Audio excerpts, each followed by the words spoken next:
is it starts with your purpose. And I think something that a lot of business plans forget is this is personal. There's a reason we've all become entrepreneurs or gotten into real estate, or even if you're not, even if you're listening to this and you're thinking of getting into real estate, there's a reason you're staying at your 9 to 5 right now. And so, one of the things I like to do, and I'm just going to add this in here, and this is one of the most effective ways someone helped me. Like, if you don't know what your purpose is, because you could say, oh, it's my kids, oh, it's this. Write your obituary. Write it for what it would say now. And then that is a great way to go, oh crap, that is not what I want people to think of me when I die. Like, mine would not show the accomplishments that I want to have. And then write what you want it to be so that you can work backwards. And that's what I loved about him starting with your purpose. Why are you doing all of this? Because I think your why is very important. If you don't have a why, you're not going to be able to build out goals because you have nothing that you're building towards. What do you? It's not what drives me. It's kind of selfish. Like, I want this for me. In return, when I'm a better person and I'm happy with who I am and where I am in life, then that the cup overflows, right? And then my kids get that better me and my husband gets that better me. But if I'm just like constantly like, no, I have to do this because it's for the kids, I just get burnt out. Mm-hmm.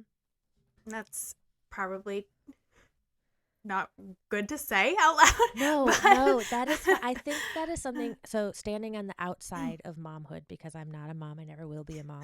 And I'm okay with that. For the world, if you're listening, we're not going to change my mind. I haven't wanted ever to be a mother. I'm perfectly fine with being an aunt. But I see so many women, so many parents, that the kids become the priority, the only priority. And they stop taking care of themselves or stop taking care of their relationships, and their world falls apart because A, they're exhausted, and B, they're not nurturing the other important things in their lives. So for you to sit here and say, no, I'm important too, is massive. Like, you have to take care of yourself. There's two lines that I give to people when they're struggling. And in this situation, I tell them, when you're on an airplane and they say, if it crashes and the oxygen masks come down, put your oxygen mask on first. Because if you don't, you're going to suffocate and you're not going to be able to help anyone else. Mhm. It's the truth in not real life. I mean, a plane crash is real life too, but in your right, right? I very hope real. that never happens.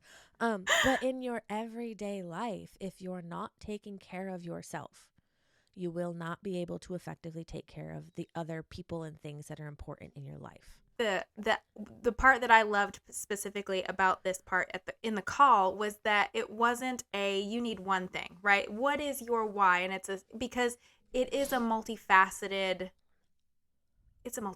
thing. What I want in my personal life is very different than what numbers I want to see in my business at the end of the year, you know? So he broke it down into those 4 areas.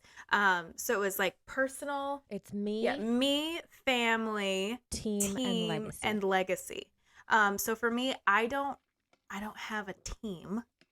So you tweak it a little bit, you know what I mean? But I feel like it's very important to kind of like separate yourself from like what you want for your family and what you want for yourself. Because just see the tail. I just see her tail just because I feel like that's easier for you to work for Right. because it's not just a blind like one end goal.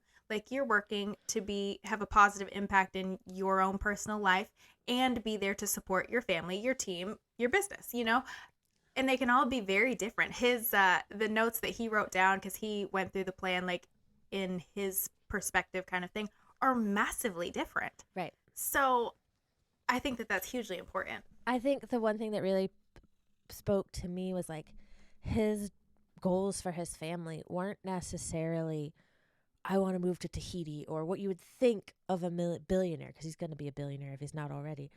it was like, I want more time with them. I want a Yeah. certain number of Massive vacations. memories. Yeah. Yeah.